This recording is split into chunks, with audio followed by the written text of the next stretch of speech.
کیا اذان سے پہلے بلند آواز میں درود پڑھنا بدعت ہے؟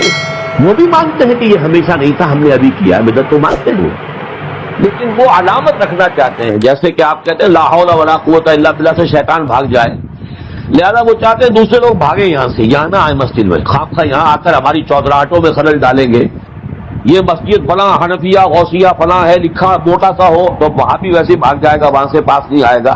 تو یہ در حقیقت وہ شیطانوں کو بھگانے کے لیے اور اپنے چودراہٹوں کو مستحکم کرنے کے لیے انہوں نے شاعر بنا رکھے۔ اس کا علاج کیا ہے؟ فتویٰ میں دے دوں گا، کیا فائدہ ہو جائے گا؟ کچھ بھی نہیں ہوگا۔ آخر وہ بھی یہ تو نہیں کہتے کہ ہمیشہ سے تھی اذان کے اندر، یہ صحابہ کے دور میں ہوتی تھی، یہ اذان کس طرح پڑھی جاتی تھی اہل تشیع سے۔ اب جا کے معلوم ہوا ایران میں وہ اذان میں وہ الفاظ نہیں کہتے جو یہاں کے شیعہ کہتے ہیں کہ حضرت علی رضی اللہ تعالیٰ عنہ جو ہے وہ حضور کے خلیفہ بلا فخر ہیں۔ بلا فخر ہونے کے معنی یہ ہو گئے کہ حضرت ابوبکر، حضرت عمر، حضرت عثمان تینوں کی خلافت زیرو ہو گئی اور اول روز سے خلیفہ حضرت علی۔ یہ الفاظ یہاں والے کہتے ہیں، وہاں والے نہیں کہتے۔ وہاں والے یہ کہتے ہیں جو الفاظ ہم کہتے ہیں کہ علی ولی اللہ ہے، امیر المومنین ہے، اس کو بھی ہم کہتے ہیں مستحب ہے، لازم نہیں ہے، یہ ان کا فتویٰ ہے مستحب۔ اچھا اس میں ہمیں بھی اس اعتبار سے کوئی اعتراض نہیں کہ ہم بھی امیر المومنین مانتے ہیں حضرت علی کو رضی اللہ تعالیٰ عنہ، ہم بھی انہیں ولی اللہ مانتے ہیں، اس میں کیا شک ہے؟ صحابی ولی اللہ۔ اس ولایت کے اوپر اگلے درس میں گفتگو ہوگی، یہ نوٹ کر لیجئے، اس لیے کہ اس آیت الکرسی کے بعد اگلی دو آیتیں جو ہیں وہ ولایت کے موضوع پر ہیں۔ اللہ ولی الذین آمنوا یخرجهم من الظلمات الى النور والذین کفروا اولیاءهم الطاغوت یخرجونهم من النور الى الظلمات۔ تو اس پر گفتگو ہوگی۔ تو اولیاء اللہ جو ہے حضرت علی کیا ولی نہیں ہے؟ یقیناً بہت بڑے ولی اللہ ہیں۔ تو یہ لیکن آیا اذان میں یہ کہنا چاہیے تو وہ بھی کہتے ہیں کہ یہ کوئی ہمارے نزدیک واجب نہیں ہے۔ تو یہ جب ان سے علماء سے بات کریں گے تو وہ بات کچھ اور کرتے ہیں، ان کے عوام اور جہلاء کا جو طرز عمل ہے وہ کچھ اور وہ وہی ہے۔ کیونکہ میرا ایک لفظ آپ پڑھتے ہوں گے، میرے انٹرویوز میں بار بار آیا، اگر کہ مجھے اندیشہ ہے کہ میرے اوپر فتوے لگنے شروع ہو جائیں گے، میں یہ کھل کر باتیں کہہ رہا ہوں۔ ہمارے ہاں فرقوں کی حیثیت کیا ہے؟ یہ مولویوں کی ٹریڈ یونینیں ہیں، جیسے پیشے ہوتے ہیں، اس لیے کہ ہم نے دین کو پیشہ بنا لیا۔ اسلام میں دین کا کوئی پیشہ نہیں۔ مسلمان کو قابل ہونا چاہیے کہ اسے مسجد میں آئے ہیں اسے آگے کر دیا جائے، نماز پڑھائے۔ مسلمان کو اس قابل ہونا چاہیے اپنی بچی کا خود نکاح پڑھائے۔ مسلمان کو اس قابل ہونا چاہیے اپنے باپ کا جنازہ خود پڑھے، لیکن ہم نے تو چونکہ یہ کرنا ہی نہیں، لہذا ہم نے مولوی پاس رکھے ہیں اور ان کو ہم نے پیشہ بنا دیا۔ جب پیشہ ہو گیا تو پیشہ ورانہ چشمت، یہ تو ہے پروفیشنل جیلسی۔ کاروبار میں تو پھر رقابتیں ہوں گی، وہ رقابتیں ہیں۔ اب ہر ایک نے اپنا ٹریڈ یونین کا ٹریڈ نشان بنا رکھا، ٹریڈ مارک، ہم فلاں ہیں، ہم فلاں ہیں، ہم فلاں ہیں۔ یہ سارے دھندے جو ہیں ان کی جڑ کٹے گی کس سے؟ عربی سیکھو، پڑھے لکھے لوگ اسے لازم کریں اپنے اوپر کہ خود عربی سیکھیں، دین کا کم سے کم اتنا علم حاصل کر لیں۔ پڑھا لکھا آدمی اس قابل ہونا چاہیے کہ نماز پڑھائے، کیوں نہ؟ تاکہ یہ جو ہمارے یہاں ایک سول سروس بن گئی ہے اس کو ہم، یہ ہوگا اس کا اصل حل۔ اور فتویٰ میں لگا دوں کہ یہ جائز ہے یا ناجائز ہے یا بدعت ہے یا سنت، اس سے کچھ حاصل نہیں ہوگا۔ الحمدللہ وکفا والصلاة والسلام علی عبادہ الذین اصطفیٰ، خصوصاً علی افضلہم وخاتم النبیین محمد الامین وعلی آلہ وصحبہ اجمعین۔ اما بعد فاعوذ باللہ من الشیطان الرجیم، بسم اللہ الرحمن الرحیم۔ قل هو اللہ احد اللہ الصمد لم یلد ولم یولد ولم یکن له کفوا احد۔ صدق اللہ العظیم۔ رب اشرح لي صدری ویسر لي امری واحلل عقدۃ من لسانی یفقهوا قولی۔ اللهم ربنا الہمنا رشدنا واعذنا من شرور انفسنا۔ اللهم ارنا الحق حقا وارزقنا اتباعه وارنا الباطل باطلا وارزقنا اجتنابه۔ اللهم ربنا آنس وحشتنا في قبورنا وارحمنا بالقرآن العظيم۔ اللهم اجعله لنا إماما ونورا وهدى ورحمة۔ اللهم ذكرنا منه ما نسينا وعلمنا منه ما جهلنا وارزقنا تلاوته آناء الليل وأطراف النهار واجعلہ لنا حجۃ یا رب العالمین آمین۔ ہمارا آج کا درس بھی 3 ہفتوں کے بعد ہو رہا ہے، یعنی 2 ہفتے کے ناغے سے۔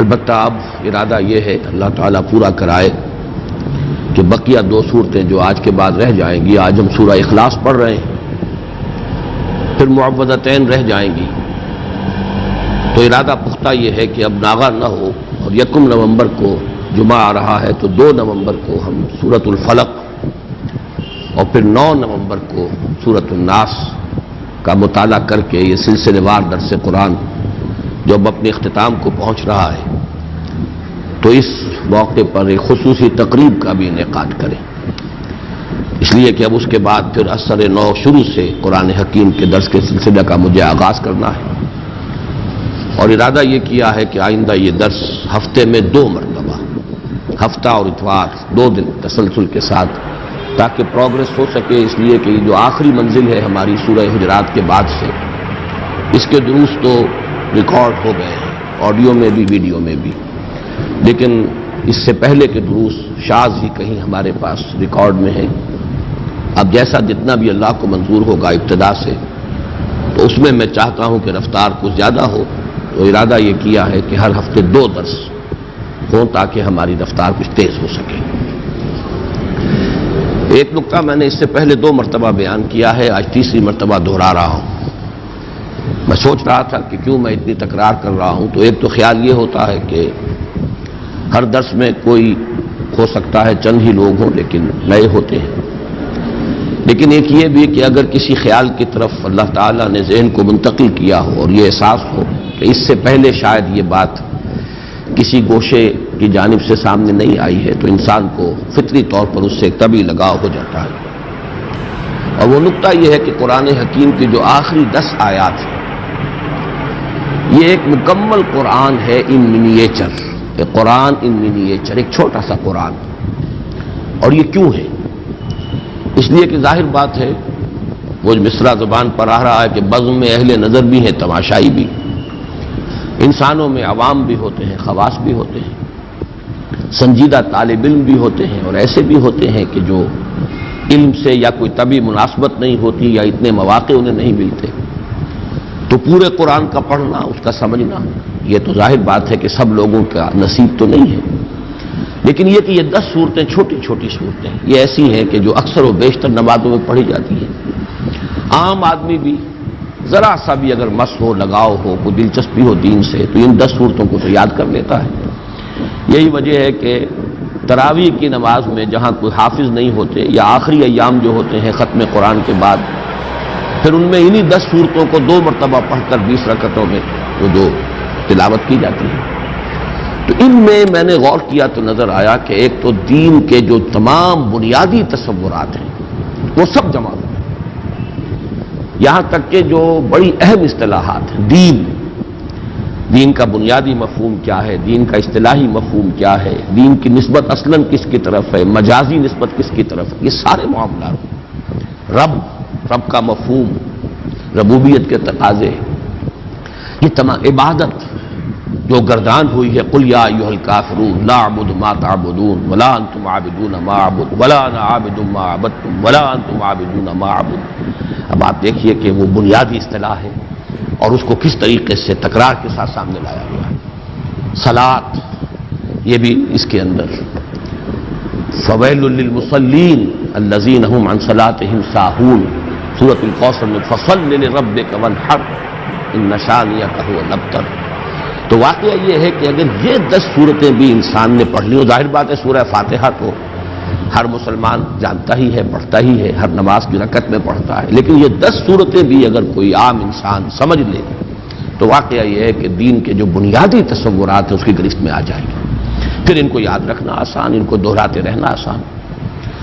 دوسرا اسی کا ذیلی نقطہ یہ ہے کہ اس میں ایک عجیب ترتیب مجھے محسوس ہوئی کہ پہلی 7 صورتوں کا تعلق در حقیقت سیرت النبی سے ہے، اور آخری 3 جن میں سے پہلی آج ہم پڑھ رہے ہیں، یہ دین کی بنیادی تعلیم جو ہے توحید۔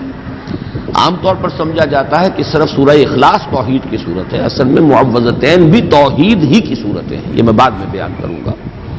اس لیے کہ در حقیقت سورہ اخلاص کی جو دوسری آیت ہے اللہ الصمد، اللہ ہی وہ ذات ہے جس کی پناہ طلب کی جا سکتی ہے، جس کی طرف رجوع کیا جا سکتا ہے، جس کی پشت پناہی جو ہے چاہی جا سکتی ہے۔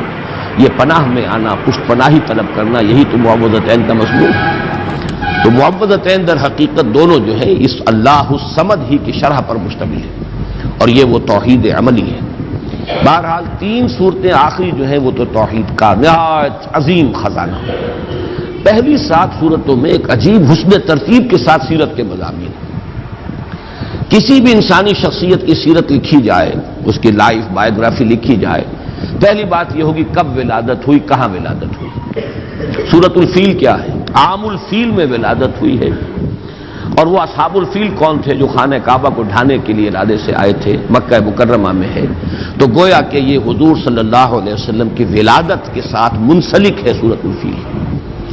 پھر یہ کس قوم سے تھے، کس قبیلے سے تھے، کیا آپ کا خاندان کا حسب نسب کیا ہے۔ سورۃ القریش کیا ہے؟ قریش آپ کا قبیلہ ہے جس کے آپ ایک فرد ہیں، ان کا کیا مقام تھا، اللہ کے ان پر کیا احسانات تھے، کس طرح انہوں نے ان احسانات کی ناشکری کی ہے، یہ ہے سورۃ القریش کا مضمون۔ لإلاف قریش إلافهم رحلة الشتاء والصيف فليعبدوا رب هذا البيت الذي أطعمهم من جوع وآمنهم من خوف۔ پھر تیسری صورت، جس ماحول میں آپ پیدا کیے گئے، جہاں آپ کو اپنا عظیم فرض منصبی ادا کرنا تھا، اس کے کردار اور اخلاق کا عالم کیا تھا۔ یہ جو سورہ مبارکہ ہے، أرأيت الذي يكذب بالدين فذلك الذي يدعو اليتيم ولا يحض على طعام المسكين فويل للمصلين الذين هم عن صلاتهم ساهون الذين هم يراءون ويمنعون الماعون۔ یہ سارا کس کا بس بیان ہو رہا ہے؟ اہل مکہ کے حالات، ان کی اخلاقی پستی، دینی اعتبار سے جو زوال وہ آ چکا تھا، دین ابراہیمی کے جو مس کر چکے تھے، نماز کا حلیہ بگاڑ چکے تھے، کوئی نیکی تھی تو صرف ریاکاری کی نیکی تھی، حقیقت بر سے بالکل محروم۔ یہ وہ ماحول تھا جس میں کہ آپ کو یہ عظیم کام جو ہے سونپ کر بھیجا گیا، اصلاح کا اور انقلاب کا۔ پھر آپ کا ذاتی مقام و مرتبہ کیا ہے؟ انا اعطیناک الکوثر فصل لربک وانحر۔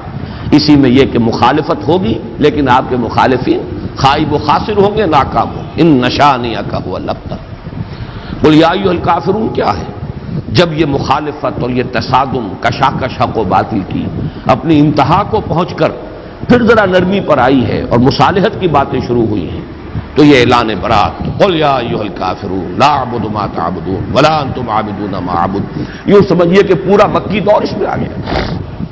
اور آخری 2 صورتیں یہ انجام ہے، جیسا کہ میں عرض کر چکا ہوں۔ یہ ایک آیت کو 2 حصوں میں تقسیم کر دیجئے، جو سورہ بنی اسرائیل کی آیت ہے، قل جاء الحق وزهق الباطل اذا جاء نصر اللہ والفتح ورأیت الناس يدخلون فی دین اللہ افواجا۔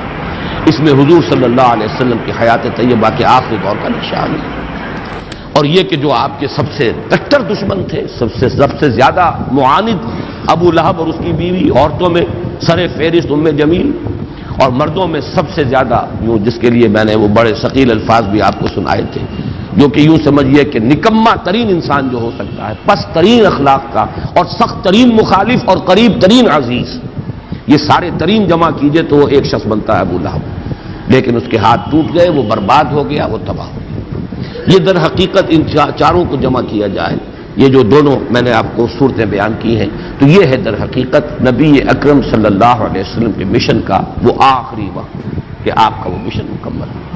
تو یہ 7 صورتیں در حقیقت حضور صلی اللہ علیہ وسلم کی سیرت کے ساتھ متعلق ہے۔ باقی جو علم کے موتی ہیں، معرفت کے اعلیٰ علمی مضامین جو ہیں وہ ان سے قطع نظر، وہ تو جو بھی ہیں ہمارے ان دروس میں بیان ہو گئے ہیں۔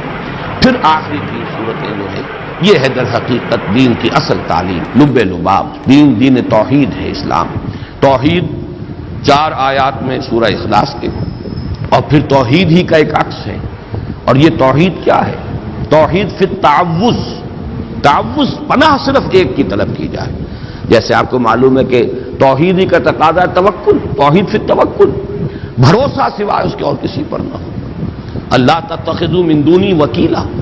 اسی طرح یہ توحید تعوذ میں کس سے پناہ طلب کرو گے؟ استعاذہ، کون تمہیں پناہ دینے کی قدرت رکھتا ہے؟ قل اعوذ برب الفلق قل اعوذ برب الناس۔ تو یہ چند نکات ہیں کہ جن کی طرف ذہن منتقل ہوا اور میں نے چاہا کہ آج پھر آپ کے سامنے بیان کروں۔ ایک دوسرا اہم مضمون جو میں بیان کرتا چلا آ رہا ہوں وہ یہ ہے کہ ان 10 صورتوں کے اندر ترتیب یہ ہے کہ پہلی 4 صورتیں تو نمایاں طور پر جوڑوں کی شکل میں، سورۃ الفیل، سورۃ القریش، وہ سمجھیے ایک ہی مضمون ہے، ایک ہی تصویر کے 2 رخ ہیں۔ پھر اسی طریقے سے اس سے اگلی صورت جو ہے وہ ارایت الذی یکذب بالدین، سورہ معون اور سورہ کوثر، یہ بھی ایک ہی تصویر کے 2 رخ ہیں۔ ایک کردار وہ ہے جن سے سابقہ ہے محمد الرسول اللہ صلی اللہ علیہ وسلم کو، ایک مقام و مرتبہ ہے محمد الرسول اللہ کا، یہ بھی ایک ہی مضمون ہے، جوڑا ہے۔ البتہ پھر سورہ کافرون ایک منفرد مزاج کی صورت ہے۔ اگلی 2 صورتیں نمایاں طور پر جوڑے کی شکل میں ہیں، جاء الحق و زهق الباطل، یہ در حقیقت ایک ہی تصویر کے 2 رخ ہیں۔ حق آ گیا، حق کو غلبہ ہو گیا، اللہ کی مدد آ گئی، اللہ کی نصرت آ گئی، اور لوگوں کو دیکھا کہ وہ فوج در فوج داخل ہو رہے ہیں اللہ کے دین میں، اور اسی بات کو تبت یدا ابی لہب وتب، انجام جو ہے حق آیا ہے تو باطل گیا ہے، روشنی آئی ہے تو ظاہر بات ہے کہ اندھیرا بھاگ گیا ہے، وہ ہے تبت یدا ابی لہب۔ تو یہ دونوں صورتیں ایک جوڑے کی شکل میں ہیں، لیکن سورہ کافرون یہاں منفرد مزاج کی حامل ہے۔ اسی طرح سورہ اخلاص یہ انتہائی منفرد ہے، یہ تو گویا کہ توحید کے مضمون پر مشتمل ہونے کے اعتبار سے بھی گویا کہ تقاضا بھی یہ تھا کہ یہ منفرد ہی ہو، اس کا جوڑا کوئی نہ ہو۔ اسے بھی آپ کو معلوم ہے سورہ یاسین، یہ جب ہم وہ حصہ پڑھ رہے تھے قرآن مجید کا تو میں نے بیان کیا تھا اس کا کوئی جوڑا نہیں ہے، وہ قلب کے مانند ہے۔ وہ جو صورتیں وہاں 13 صورتیں آئی ہیں ان میں یہ درمیان میں یہ سورہ مبارکہ جو ہے ان کو اس طریقے سے رکھا گیا ہے، بلکہ 21 صورتیں ہیں، وہ دو گروپس جو ہیں مکی صورتیں، 10 ادھر اور پھر 10 ادھر، درمیان میں یہ سورہ یاسین ہے پریزائڈنگ پوزیشن میں، اور وہ بالکل منفرد ہے۔ اسی طرح سورہ اخلاص منفرد ہے۔ اگلی 2 صورتوں کو اندھا بھی جانتا ہے کہ یہ جوڑا ہے، معوذتین نام ہی ان کا جو ہے، 2 صورتیں جن میں تعوذ کی تلقین ہوئی ہے، قل اعوذ برب الفلق، قل اعوذ برب الناس۔ تو یوں سمجھیے کہ یہ آخری 6 صورتیں جو ہیں 2 سہ سوروں کی شکل میں ہیں۔ یہ سہ سوروں کی شکل میں ہونے سے اب ایک نقشہ بھی میں نے بلکہ آج اپنے کاغذ پر تو کھینچا تھا کہ اگر آپ 2 مثلثیں ساتھ ساتھ ڈرا کر لیں، ایک مثلث ادھر ہے ایک مثلث ادھر ہے، تو یہ سہ سوروں کو ریپرزینٹ کریں گی۔ پہلا سہ سورہ ہے کافرون، نصر اور لہب۔ کافرون ہے اوپر پریزائڈنگ پوزیشن میں، اور اس کے ساتھ متعلق ہے جوڑے کی شکل میں سورۃ اللہب اور سورۃ النصر۔ ساتھ ہی دوسری مثلث ہے سورہ اخلاص، یہ ہے پریزائڈنگ پوزیشن میں، اور ان کے ساتھ جوڑا منسلک ہے معوذتین۔ اگر ان دونوں ٹرائنگلز کو، دونوں مثلثوں کو آپ برابر برابر رکھیں گے تو خود بخود ایک بات ابھرے گی، اور وہ میں اب چاہوں گا کہ اسے دوسرے اعتبارات سے بھی بہت واضح کر کے آپ کے سامنے رکھوں، کہ پھر بڑا گہرا ربط قائم ہو جاتا ہے سورہ کافرون میں اور سورہ اخلاص میں۔ یہ دونوں پریزائڈنگ پوزیشن میں ہیں ان 2 سوروں میں، 2 سہ سوروں میں، دونوں ٹاپ کے اوپر ہے۔ ادھر سورہ کافرون ہے، ادھر سورہ اخلاص ہے۔ کافرون کے ساتھ متعلق سورۃ النصر، سورۃ اللہب،